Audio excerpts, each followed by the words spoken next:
Welcome back to another episode of DSC's Charity Questions. My name is George Knight and I'm your host, and I'm here today with Michelle Benson. And of course, we're looking at fundraising. We love talking about fundraising on this podcast. And Michelle came across my page on LinkedIn because of her amazing graphics that she uses. And I'm going to ask her about this and talk to her about this. But Michelle's LinkedIn game as a fundraiser is absolutely the best I've ever seen. And as soon as I saw this, I had to get her on the podcast to share her experience. And of course, as soon as I got to know Michelle, I recognized that there was this long career there as well, and lots of expertise. And we're going to talk to her about her career today. So welcome to the podcast, Michelle. Thanks, George. Wow, what an intro. Thank you. I mean, your LinkedIn game is that good, and maybe people are going to be searching you instantly. It's Michelle Benson, by the way, if anybody wants to get ahead of that. But we're going to talk about LinkedIn at the end as well. So as I kind of alluded to, you've got this great career in fundraising. You've been on both sides. You've given money. You've asked for money. And do you want to tell the listeners about your first roles in fundraising and about maybe how you kind of started your career? Yeah, great. So I actually started, my first job was I worked for a marketing agency in Manhattan. And when I was there, I organized giant check presentations and whacking a bit of money to a charity and get a bit more PR was how it went. And then I got back to England in '94 and got an in-house job as a corporate fundraiser with Shelter. Nice. And so that was the homeless charity in the UK. And so that was my first fundraising job, which was amazing because Shelter at the time was incredibly high profile. Corporate partnerships were coming in, very varied, got to work on lots and lots of different campaigns. It was a really exciting time. The thing that really, the one key lesson that I took away from Shelter was donors are your best fundraisers. Mm-hmm. So I found that, I was doing a partnership with Adidas, for example, and then Adidas was able to open the door to a lot more retail partnerships. And then we did a partnership with Marks and Spencer's because of that. And then we did another one with BT that led to a mobile campaign. And so your donors, if you look after your donors and get to know them well, they talk to each other and get those introductions. And that was my key takeaway from there. And then my second job, because my first job in fundraising was '94 with Shelter, but my first job as a funder was in 2012. And actually, what was interesting there was after 18 years of fundraising, I always knew that donors talk to each other, they know each other, they sort of, hang out and blah, blah, blah. But I had no idea to the extent of how many people were talking to everybody.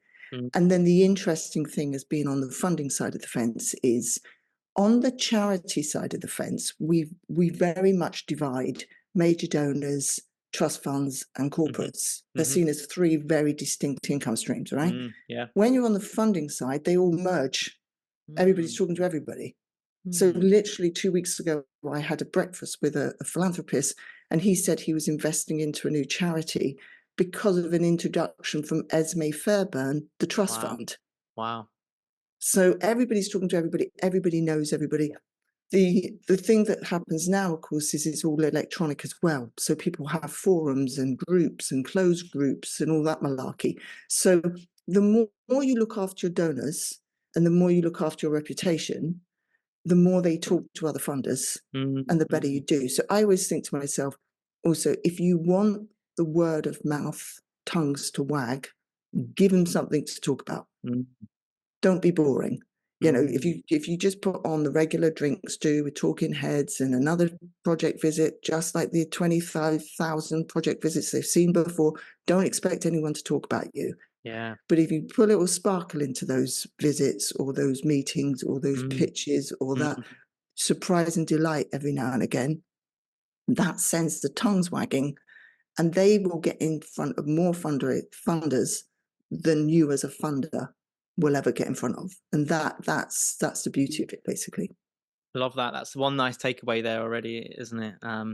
So you've worked on many campaigns. Is there a favorite, or I don't really, maybe you shouldn't pick your favorite campaigns, so you never pick your favorite child, but a campaign you might want to tell the listeners about that you've been involved in? Well, I guess when people talk about big campaigns, everybody gets excited about, we got £1 million from, charity of the year, or what. Exactly. So for me, I've worked on a number of charity of the years that raised over £1 million. I Mm, worked on a TV campaign that did 1.3 million. I mhm. did a Wow. statutory bid for 11 million. I did a children's joint campaign that raised 30 million. And all of those were really exciting. They were really great.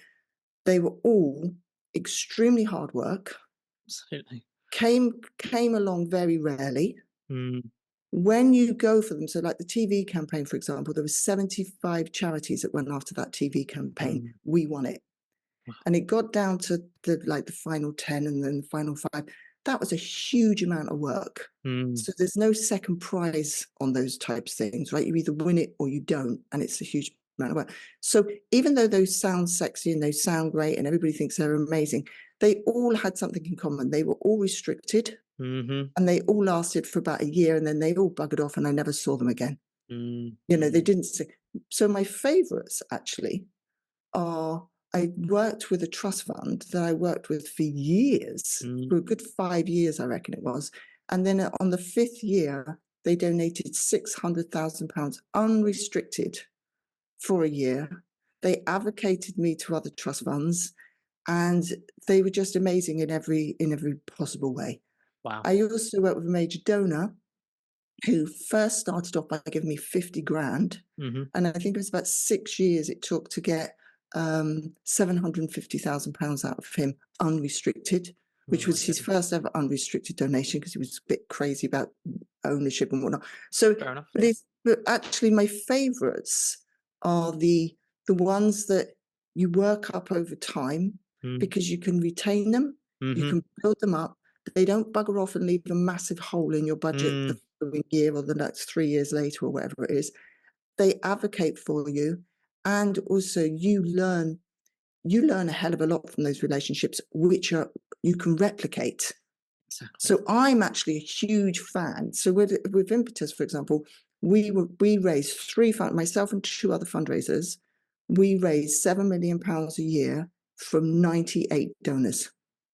Wow. That is sexy. That's better. And I Mm, could retain them, I could build them up, I could replicate them. They were advocating to each other.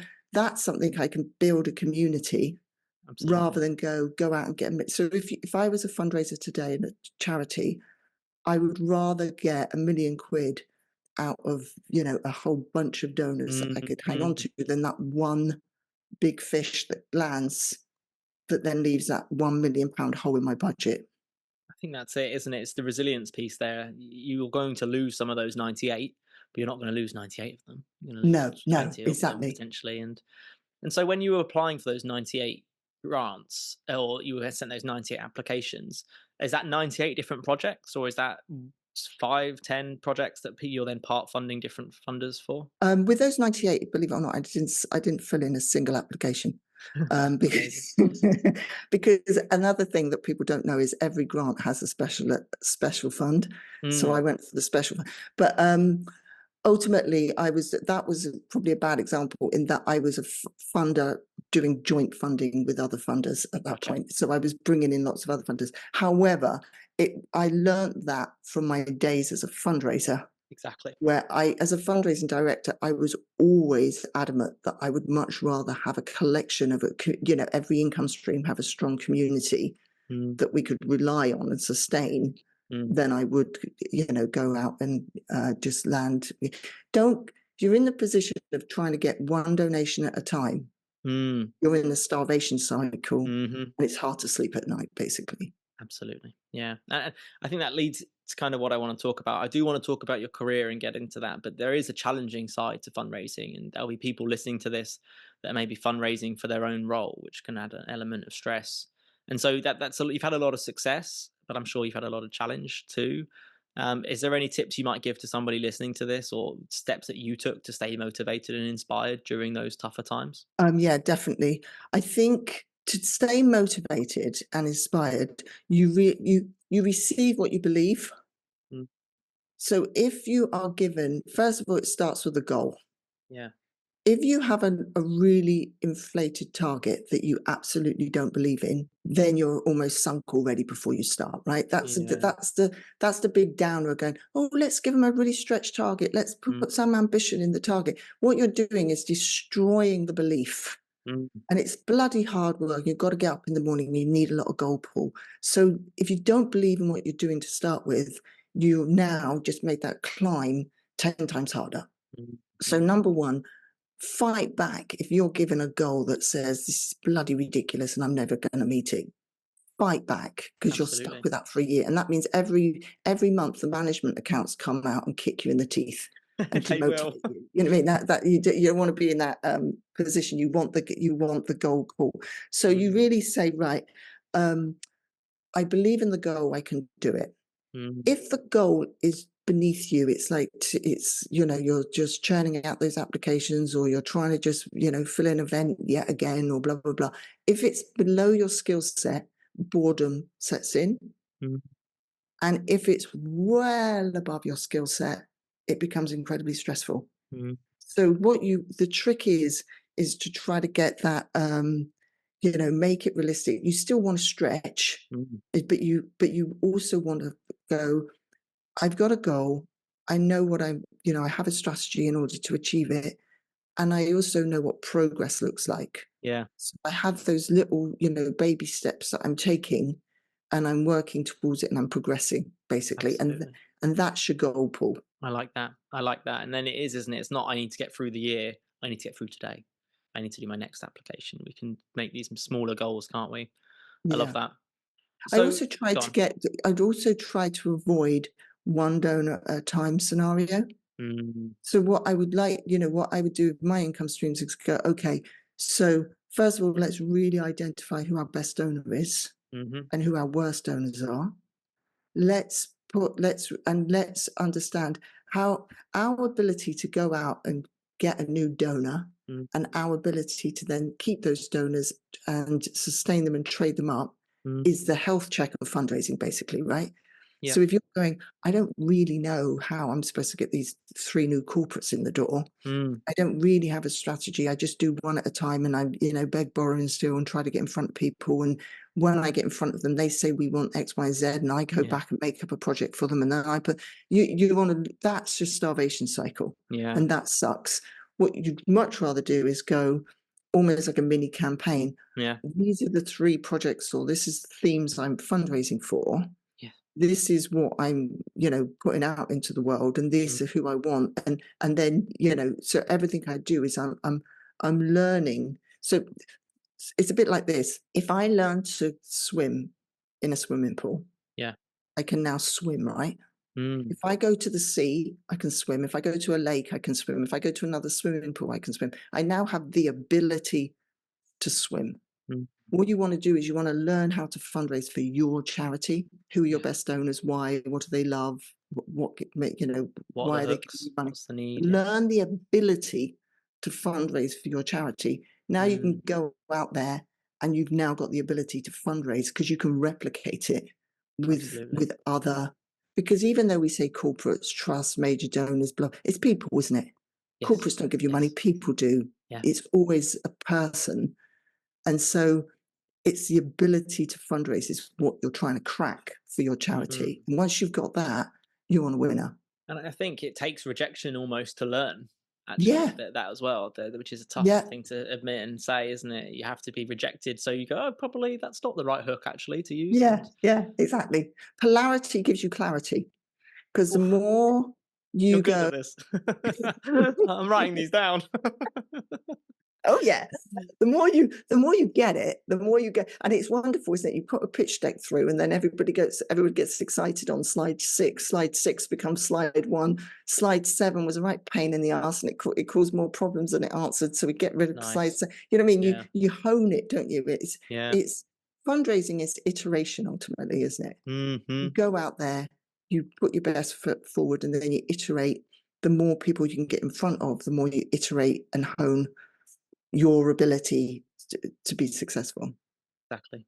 I love it. I love it, and I know that we're going to get into this in even more detail now. Then, so You've spoken about some qualities there, and I've taken some things and written them down. Avoid one donor at a time, that sort of thing. So, what other qualities do you think you've brought to the table in fundraising that have been useful for you? Um, I think the biggest quality and the strength that you can do as a fundraiser is really understanding your donors. Mm, The quicker you can get under the skin of why your donors are saying yes to you, why they're mm, saying no to you, mm, mm, um, uh, and the more you really understand them, the better you can fundraise.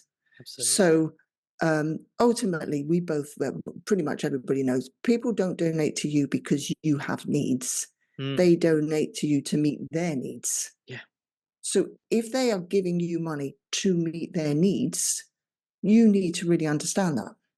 And don't understand it on a surface level, get under the surface. So, for example, sometimes when I talk to corporate fundraisers, they'll say, um, corporate donors want staff engagement.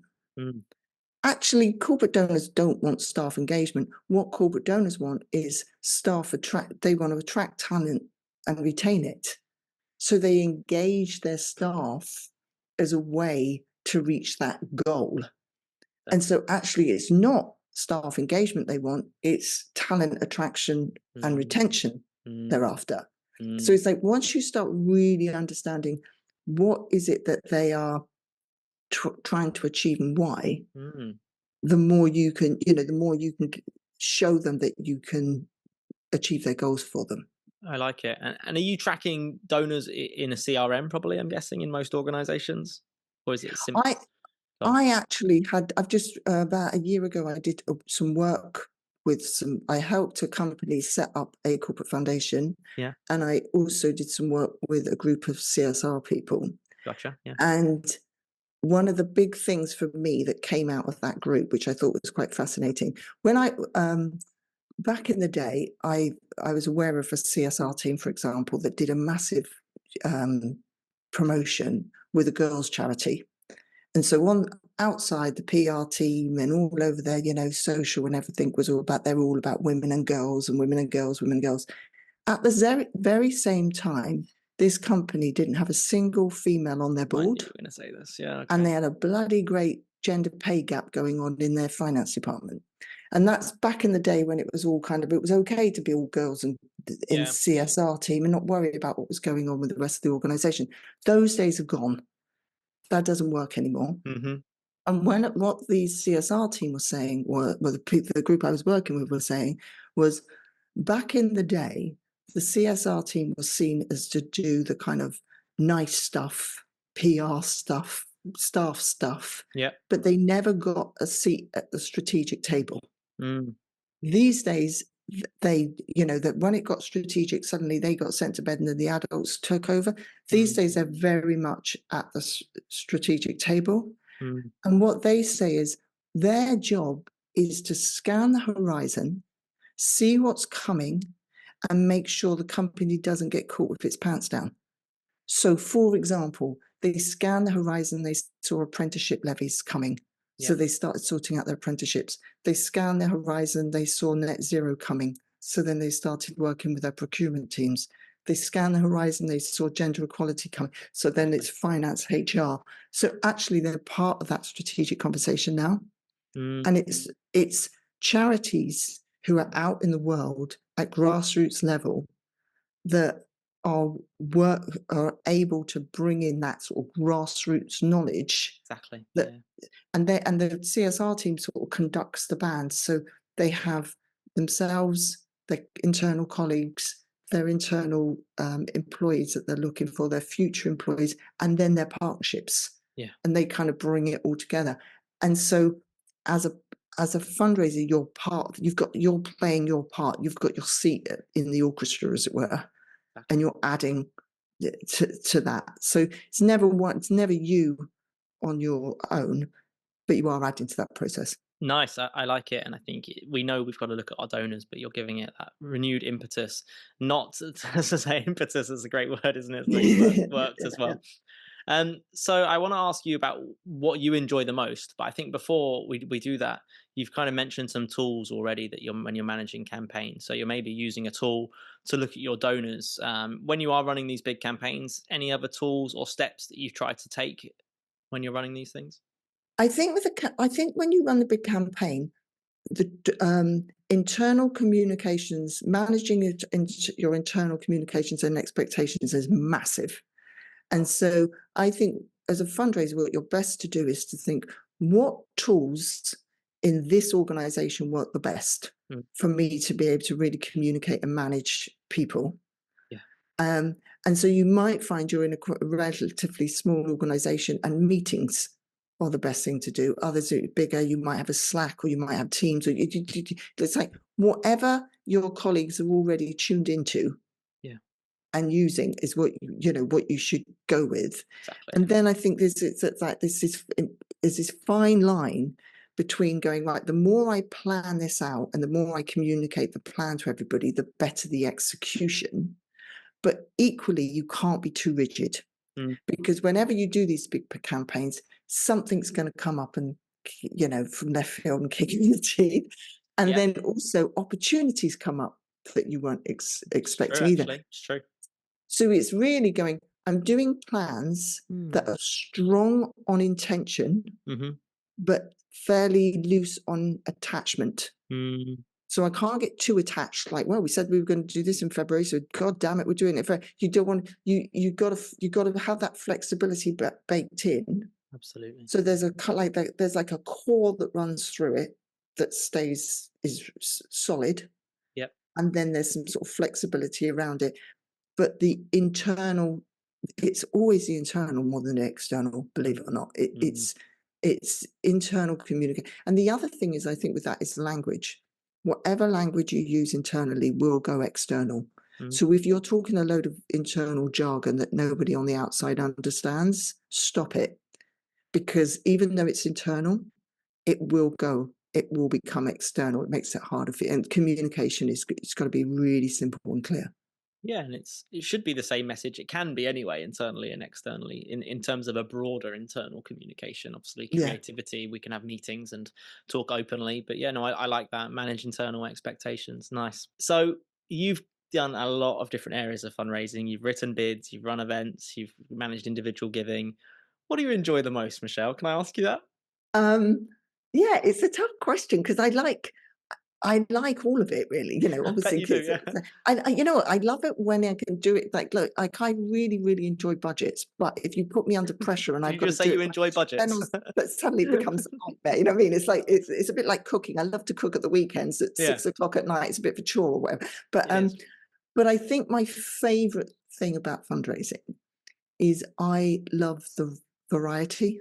Mm, So, like most fundraisers, I can sit here and say, I've been inside palaces, I've been inside prisons, I've been to number 10, I've mm, been to a homeless shelter, I've been to a women's refuge. mm, Like things that probably without fundraising I would never ever have seen or experienced, yeah. which is incredible. Then there's a variety of one day you're doing like a big event and then another day you're writing a bid. One day you're working with someone on the website and then the other day you're with the accounts doing there's, Yeah. I love that sort of variety as well, as long as it's manageable and not completely overwhelming, because then it's rubbish. But equally, the other thing is the donors themselves. Mm, Just think of all the different, like all the different donors I've met has been quite incredible. And I now still keep in touch with a lot of them and know them really well and sort of their families and whatever. wow. And also fundraisers themselves, because most fundraisers don't necessarily start in fundraising. It's true. So I've worked with an ex opera singer, an ex lawyer, an ex actor, an ex Yeah. PR person. You know what I mean? These like all in one team. Yeah, yeah. It's true. And that I love that. I love the craziness of all of that. I think that will change actually. Now it's more of a career. There's Yeah, now a degree you possibly. can do Yeah, potentially. I remember I was never told you could be a fundraiser as a kid. I joined the charity sector in customer service role and was like, hold on a second, there's a whole group of people that are asking for money. And it was something I would never knew about. So I can see yeah, why people do end up in coming into it as they get a bit further in their careers, as maybe more recognised. But yeah, I think Michelle, hopefully we don't lose that variety as well, actually, because that is nice, isn't it? Having that Yeah, yeah. different But I kind of think backgrounds. the places and things you end up doing Mm, can be quite, like TV sets and, most fundraisers have been and done things that the average person would possibly not get to do. yeah, it's true. So you spoke at the beginning about maybe centralizing. You didn't use that word, but like the idea of the teams being closer together, maybe your grant writing team and your corporate team working a little bit closer. Is that a kind of vision you have for the sector in terms of fundraising? People maybe not necessarily siloing into different areas. I think when you start, if you're a small charity, Yeah. I think people think, oh my God, I'm a small charity and I'm supposed to cover corporate grants Mm, and major mm, donors all in one. Actually, it's very, very doable. It's mm. incredibly doable because that audience themselves are merging more into one. I Yeah. think later on when we talk about LinkedIn and you're trying to target an audience externally, it's easier if that audience is pretty similar Hmm. to themselves as well, because algorithms don't do broad, they do sniper, right? So the more Right. the more your audience is similar, the easier it is for you to talk to them, Hmm. resonate with them, get their attention, and all the rest of it. And then as you get bigger, then specializing and saying, actually, we've got a whole program, especially like an employment program, especially for corporates. Having that specialism can be really, obviously, very, very good because then you have someone doing a real deep dive and really understanding that audience. Because again, I think for me, the it's understanding the audience. The more you understand your audience, the easier it is to get their attention, to get their time, and basically then to kickstart those relationships and then make those relationships so worthwhile that they advocate for you, introduce you, so it kind of spins out from there as well. Exactly. I love it. Well, I think we want to go to LinkedIn now, don't we? And as I say, Okay. I came across your page because of the amazing graphics you use on LinkedIn, and they're incredibly visual. And so you spoke about your audience and LinkedIn as well. What made you choose LinkedIn as the tool that you want to talk about as a fundraiser? Well, I actually, because basically, so I worked in fundraising for years. Then I became a funder. And that's when I was a funder, I was really saw how many funders were proactively going to find charities Mm, and didn't want to be chased. And so, for example, I was putting joint bids together, I was putting joint funds together with other funders, and everybody was saying to me, really, really happy to put a fund together, do not want any application forms, don't have the mm, staff, don't want to be mm, bombarded. There's this thing called the internet. We can find what we're looking for, we can be proactive. So, and as a trust fund, we had an opened application process and then we changed it to a closed one as well. So it's no unsolicited offers. gotcha. So ultimately, what I saw was the big money proactively going out and finding what they were looking for. Now, everybody says, "Oh, it's so unfair. I'm a tiny charity, and that why would they'd only find the big ones." Hmm. Hmm. Actually, you employ people to find charities. If you were only interested in big, so if I said, "Okay, George, let's support a cancer charity," Mm, name 5 big ones. You could name 5 big ones off the top of your head. We wouldn't go out and employ people. mm, If we were employing people to find cancer charities for us, that means we're proactively looking for those small gems and those like exactly. different size ones, Community right? So the ones, yeah. fact we're employing people to look says we are doing all the heavy lifting rather than getting you guys to write loads and loads of application forms that Mm, that go nowhere. We will proactively look, and when we contact you, we're serious. wow. So I was thinking to myself, if I become a fundraiser again, I'm going to be found.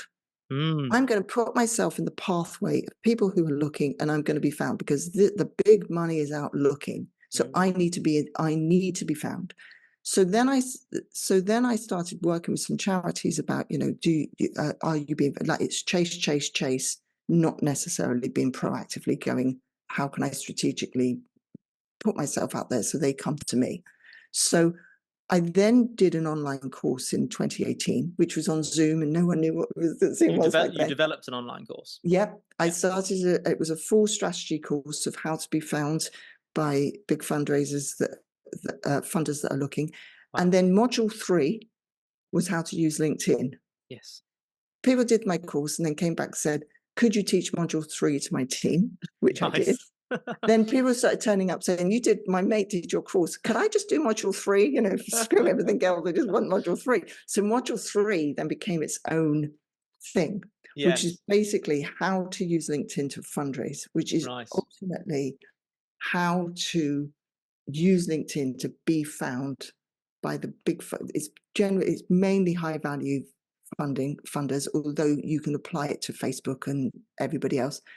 But the ultimate thing is LinkedIn has already gathered thousands of philanthropists, grant managers, Mm. wealth advisors, DAFs, and all those people are already on LinkedIn, already gathered for you in one place. And also they've got millions of CSR, HR, brand Mhm. specialists, ESG. They've all been, so they're all on LinkedIn. They're all there already. LinkedIn has gathered them. You can find them by their title. Yeah. You can proactively connect with them. Yeah. And then there's no barrier. If you want to chat to someone, comment, jump Exactly. in. Yeah. Zero barrier. Mm. Offline, you haven't got hope in hell of getting to those people because they're closed down. Cold call, cold email. Yeah, Cold exactly. calls are Yeah. very unwelcome. Yeah. On LinkedIn, if somebody leaves you a comment, people, get a dopamine hit. Mm. So you can be seen, you can get to know people and start relationships. It's also good for stewardship because Mm. obviously you can steward your current donors on there. And if you use it well, it becomes a giant focus group because most funders are on LinkedIn talking about themselves. So Exactly. you actually get to know your market, and then that ability to fundraise, ability to create a case of support that, Mm. you know, addresses their needs, that gives you that replication of being able to not ask one at a time. And just a sheer volume of being able to meet people and get to know people from the comfort of your own home for free Yeah. is quite incredible. Yeah, and it's passive as well, isn't it? It's in the background. You can post, and that can be working while you're sleeping. And Yeah, yeah, I like it. yeah. So I often say 2 use, 1 salary. yes, Because you put yourself out on LinkedIn and then you jump on a podcast with George, your LinkedIn post is still working for you exactly. whilst you're doing something else, as it were.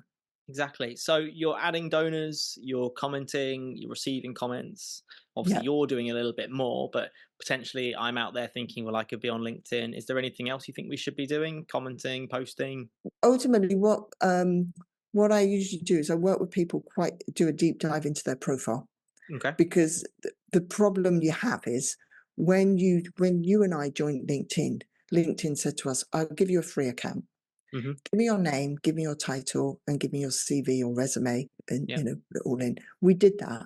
Then LinkedIn came along and it scraped our profile and it took out the keywords and it said, you are a fundraiser. You belong Mm, in the fundraising bucket. I am putting mm, you in the fundraising bucket. I'm going to fill your newsfeed with other fundraisers, mm. and I'm going to encourage you to connect with other fundraisers and blah, blah, blah. So the first thing I usually do when I work with people is go, right, let me do a real deep dive with you on your profile. Well, Nice. first of all, we say what's the digital pipeline? Who do you really want to target? Gotcha. What do they value about you? Blah, blah, blah. Then we change the profile. But we change the profile so that their newsfeed changes. Mm, And when the newsfeed changes, instead of looking at your newsfeed and it being full of fundraisers, it mhm. becomes full of funders. Now you can like and comment, you can, when you post, who's going to see it. And that now you're being really proactive. I like it. I need mine to be full of people, so they can buy my training. That's what I need, Michelle. Maybe you need to do a deep dive on mine. I love it. That's so cool. So we can make changes to our LinkedIn. Is there a simple way to explain this, or is it more in depth and they need to take module 3? It's tough because sometimes I've explained this before. People take it and then make a worse job of it. But Yeah, yeah, I mean, ultimately, what I would say, if you want to just do it on a simple basis, connect with a lot of your funders, like and exactly. Yeah, comment with a lot of your funders, and that will exactly. change your newsfeed. Perfect. So maybe I'm even going and finding the funders that I've applied to in the last 15 years and looking at them and seeing who's there still. And I Yeah, like that. yeah, yeah. Nice.